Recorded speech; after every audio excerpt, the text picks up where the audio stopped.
Saya sebenarnya mau anak yang sekarang di Belanda pulang ke Indonesia. Saya tinggal di Indonesia. Anak dan mantan istri sekarang di Belanda. Dan mantan istri tidak mau kasih anak balik ke Indonesia. Sudah dari Juni 2022. Saya Dedi Gopi namanya, saya dari Belanda. Saya sudah 17 tahun tinggal di Indonesia. Walking away, your words are lost on me.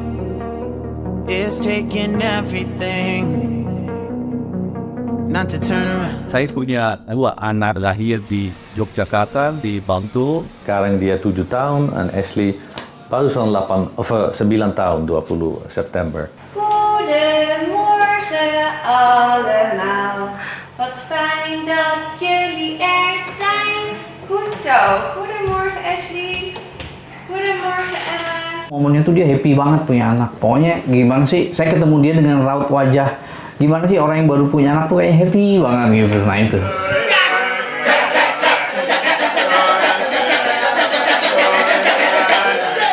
Dina itu mantan istri. Saya bertemu pertama kali di Bali 2012. Dia kerja di Bali waktu itu. Setelah itu kita jadi pacaran dan kita menikah 2014 di Jakarta.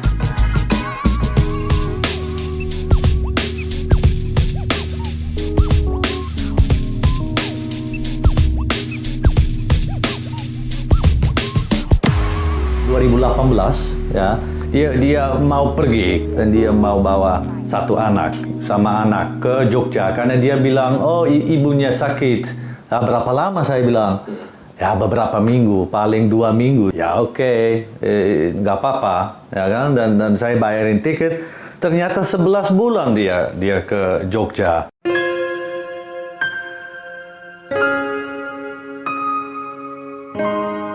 Satu anak 3 tahun dan 1,5 tahun terpisah. Satu di Jogja, satu di Tangerang sama saya. Dan itu anaknya kangen. Adik dan anak juga kangen ibu dan Danny Junior di Jogja waktu itu kangen saya. Juga itu wajar, kita keluarga. Tapi mantan istri nggak pernah mau kontak sama Ashley yang 3 tahun. Kalau saya bilang sama Danny, itu Dina perasaan jadi ibunya kemana sih? Perasaan keibuannya. Tiap anak kan masih butuh orang tua yang lengkap ya. Saya yang udah nggak lengkap, sedih gitu kan. Ini masih lengkap, kenapa nggak berusaha untuk anak gitu kan? Apalagi anaknya perempuan yang paling besar.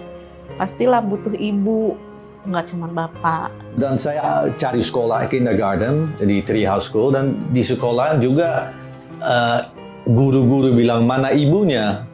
Ya nggak ada ibunya. Selama Ashley sekolah di sini saya tidak pernah melihat ibunya ya. Ibunya datang. Saya hanya mengenal papanya Ashley karena dari awal papanya Ashley selalu mengantar Ashley ke sekolah dari awal tanggal.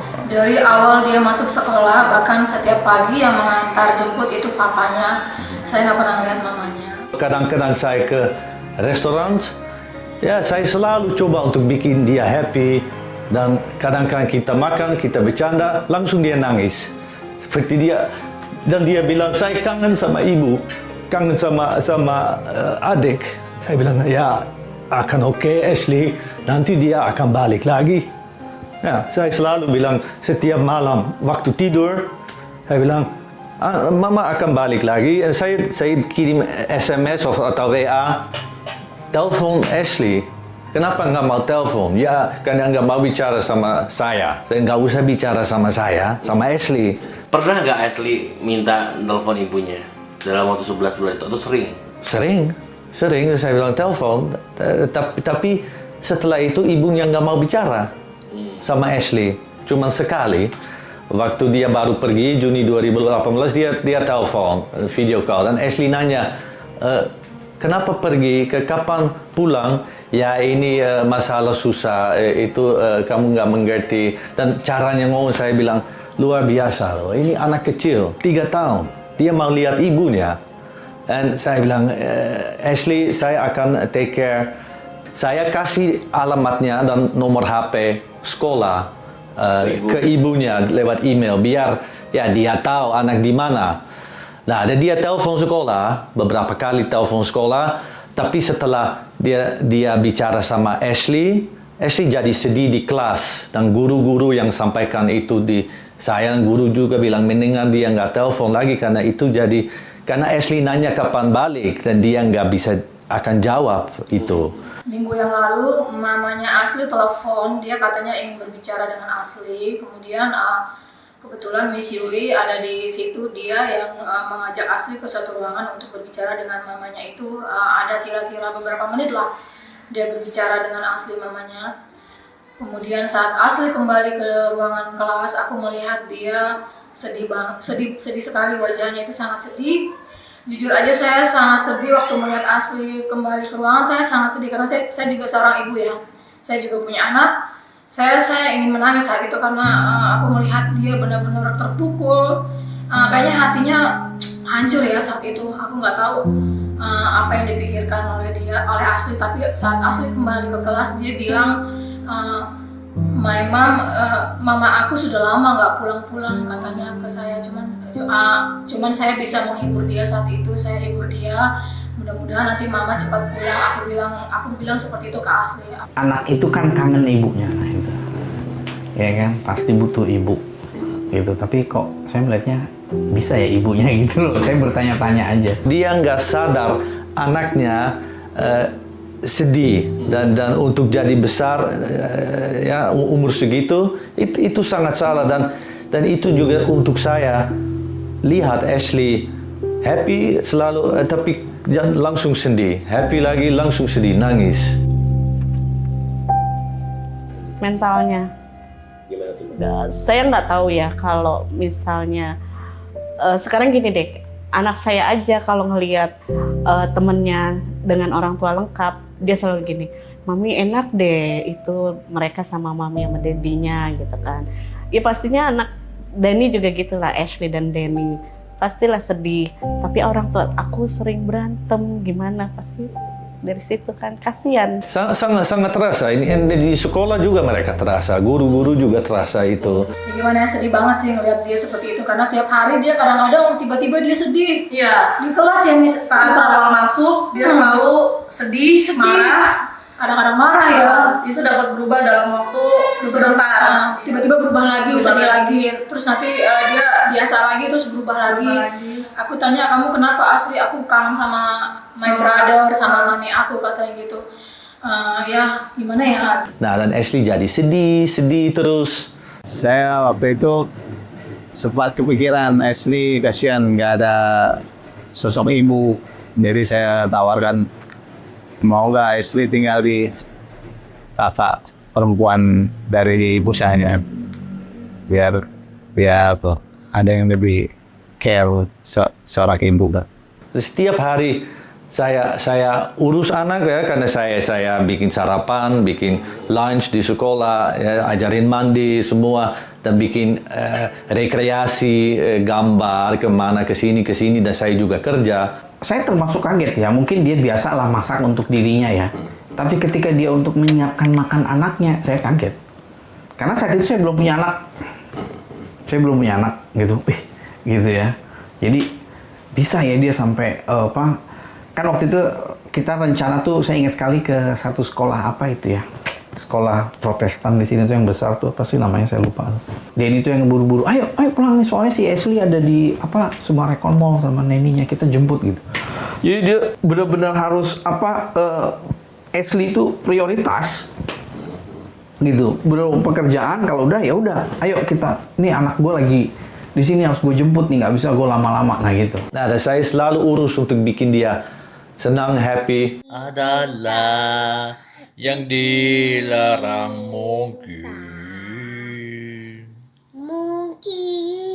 adalah dicinta kita.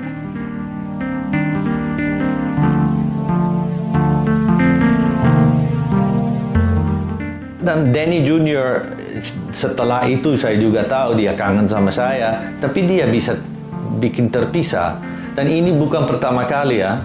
Dia sering terpisah anak sama saya itu sebelum dia ke Jogja. Itu juga 2018 Maret, 7 Maret, pas 7 Maret. Rabu ya? Ya, dari Rabu. 7 March ya? And the date, 7 March, Yes, yeah. until today. Ashley and Danny Didn't enter school. didn't enter school. But I don't know why. Yeah, I also don't know why. I tried to find them and I tried to get some proof everywhere, okay, that they not go to school. And thanks for telling me. 3 minggu karena kita ada salah paham lewat telepon. So kita ada janji di Summarecon Mall. Ini masalah yang simple. Cuman pintu utama dan utara. Saya dengar utara, maksud dia utama. So saya nunggu di utara, dia di utama. Oke, itu masalah kecil itu. Tapi karena saya bilang, ya tapi saya sudah bilang utara, saya juga nulis. Ya ada dia stres dan dia pergi sama dua-duanya dan dia juga sama 2 pembantu. Ya, pergi ke hotel dulu karena saya sudah kirim uang dan setelah itu ke Roxy Yayasan di Jakarta. Nggak tahu dia mau apa sebenarnya. Dia sama anak-anak di sana di Roxy.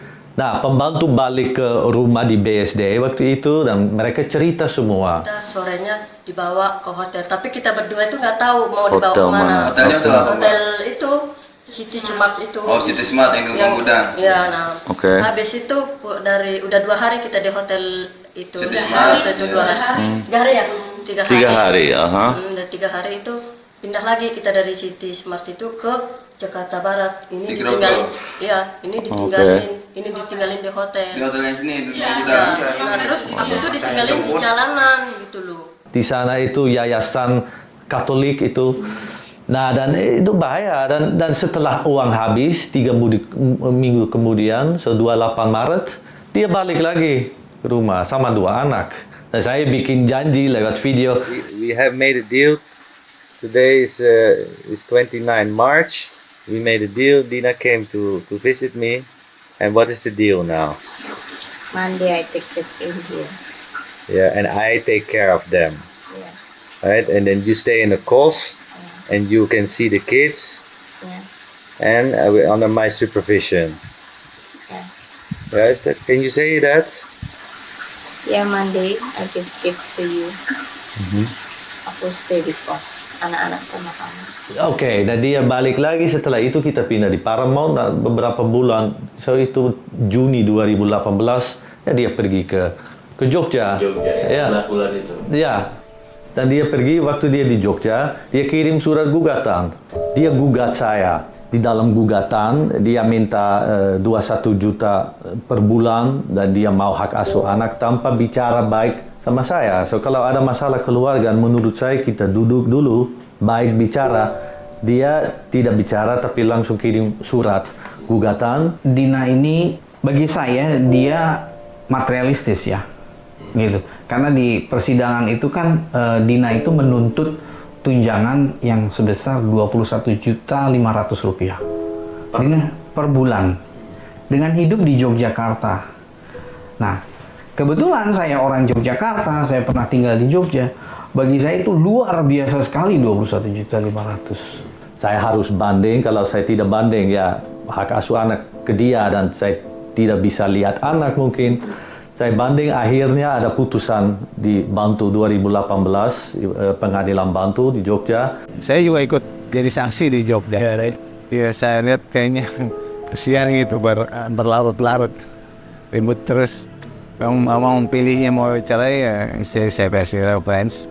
Saya tidak bisa membantu katakanlah dengan nilai materi. Tapi apa yang saya bisa bantu misalnya dengan memberikan kesaksian bagaimana hubungan Denny dengan anaknya, lalu seberapa jauh saya mengenal Denny, lalu apa tahu pekerjaan Denny pada saat itu. Lalu ditanya intinya tentang data personalnya Denny gitu, tapi juga ditanya tahu tentang istrinya bagaimana. Itu putusan pertama, hak asuh anak Ashley ke saya dan pengasuh anak Denny ke dia. Nah, untuk 21 juta, hakim bilang ya tidak sesuai biaya hidupan di sini. Anak-anak di Belanda, tapi alamatnya dirahasiakan. Saya tidak tahu alamatnya, saya tidak boleh telepon. Nah itu kenapa?